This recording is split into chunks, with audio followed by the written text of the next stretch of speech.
Hello, everyone, and welcome back to the fourth episode of Vivere Stays Sofa Talks. And today it is about our target group, okay?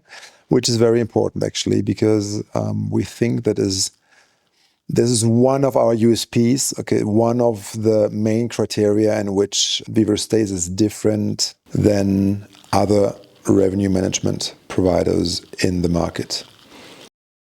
So, what is actually our target? Our target are hotels of less than 100 rooms. Why did we say 100 rooms or 80 or 120 or 140? At some point we said from 100 rooms on, you need to work with groups, okay, with bigger groups, okay? And this was something that so far we didn't want to cover. Why we didn't want to cover it? It's more that it's not that we have something against bigger hotels. I mean, far from it, actually. But we really wanted to concentrate on the smaller hotels. Two reasons. Number one is based on the experience we have, our professional experience in the hospitality and especially in the travel tech industry, we knew this segment really, really well. Okay, we are very, very confident with the market of small hotel owners. Not only because we are a small hotel owner ourselves. Mao was mentioning it in one of the previous episodes that we own a hotel in Spain. We had one in Germany before. So we are hoteliers ourselves and share the experience and needs and doubts that small hotel owners have ourselves. So we understand them very well. It's a target group that we feel very confident with. Now, the other one is that during COVID times, we saw those small hotel owners struggling.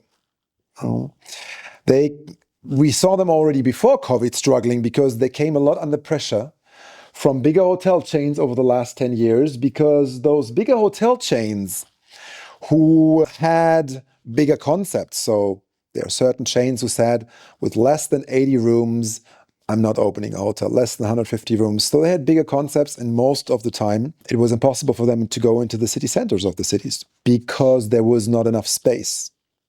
But now it changed.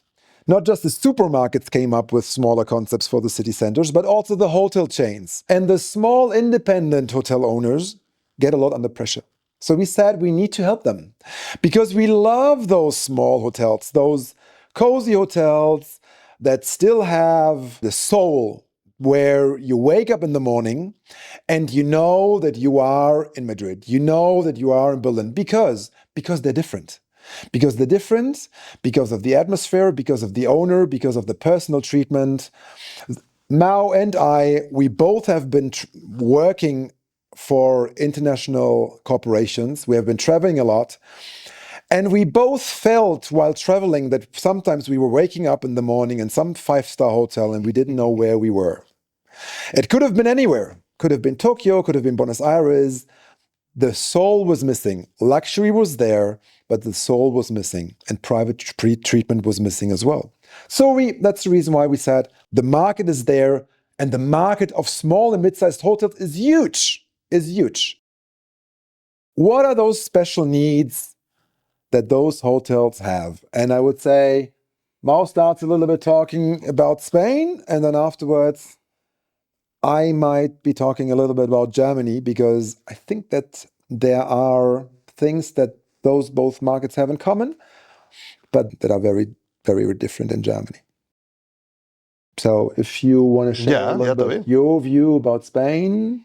Yeah, they have really special needs. Also, as you comment, the big chains were coming to these little towns, struggling these little hotels. So they were not prepared with that technology. They are not prepared. There are a lot of hotels, of these independent hotels that are not prepared with technology, of pricing technology, with the same rates all year or with three different kind of rates. They are not making these different changes of the pricing. They are struggling with the pricing. They don't have time to make all of these changes, because an independent hotel, it's in the reception. is giving the coffees in the morning.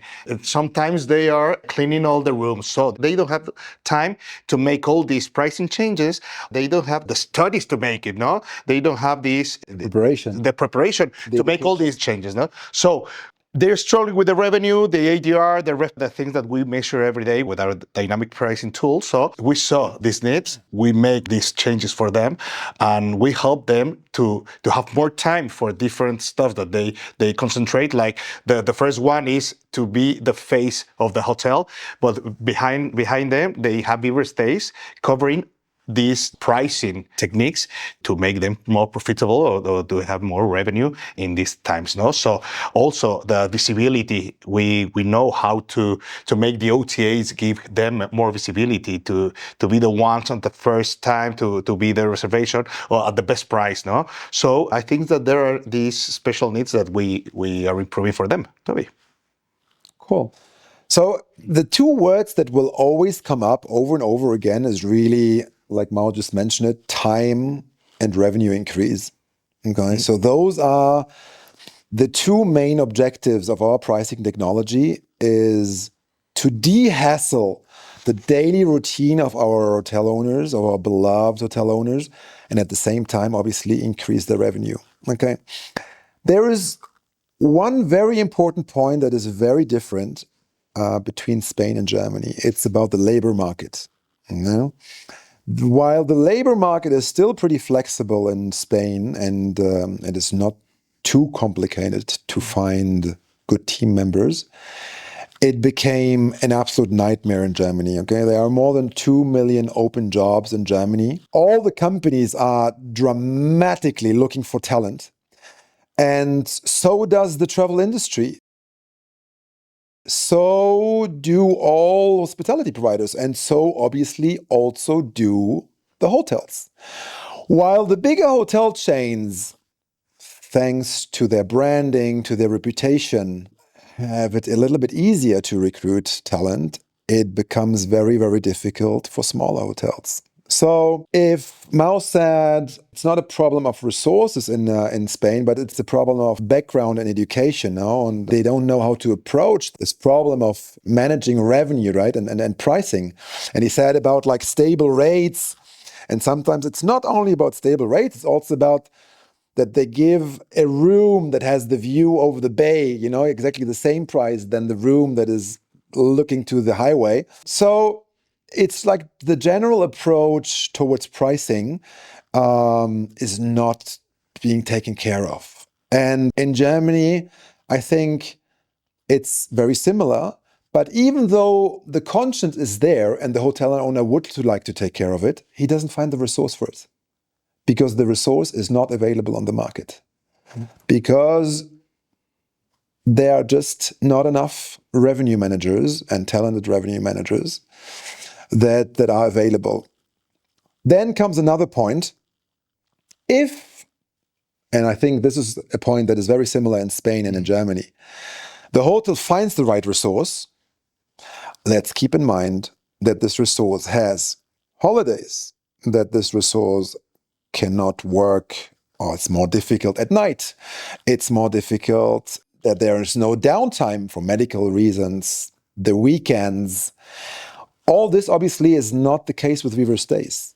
If you work with a tech provider like us, you have someone 365 days a year, 24/7, who's taking care of your prices and making sure that you don't need the resource because we cover it, and making sure that your revenue increases double digits every year. So that's a little bit about the difference between the Spanish and the German market.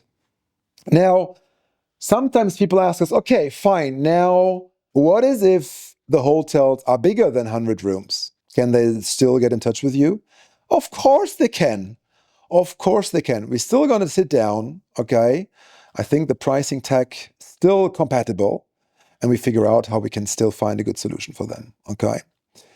Now, I don't want to raise a last point before finishing this off. It's to say that there's one more good thing about this target group. It's a lovely target group. It's lovely people. Those small hotel owners, it is a huge pleasure Yeah. working with them. Now, being in sales, knows it much better than I. I don't know if you want to add something to that. It's a pleasure. They are very down to earth. In many cases, it feels more like friends and family than like just a third party, SaaS client who books something online, downloads it and uses it. We have, yeah, I mean, you have great relationships with many of No, yeah, them. yeah, I have a lot. I have a lot of relations. I can say that they are humans, Yeah, exactly. They are humans. You can sit with the owner that is a 60-year-old man that been running the hotel for 40 years, or is Third the third generation. generation, and you can talk with them, you can share your experience, they share their experience because there are a lot of learnings from them. So we appreciate a lot of that because that's why we make the difference with our dynamic pricing, with our technology, because we hear Their needs, yeah, and their the problems, yeah. problems, That's true. and we improve it. Yeah. So it's lovely to sit with them, to talk with them, to call them, and they're part of Vivere Stays also. We are not talking with machines. We're talking with these humans, and that's the reason that we love this target group, Toby. I think these have been very good last words, and so we look forward to the next episode. Take care, guys.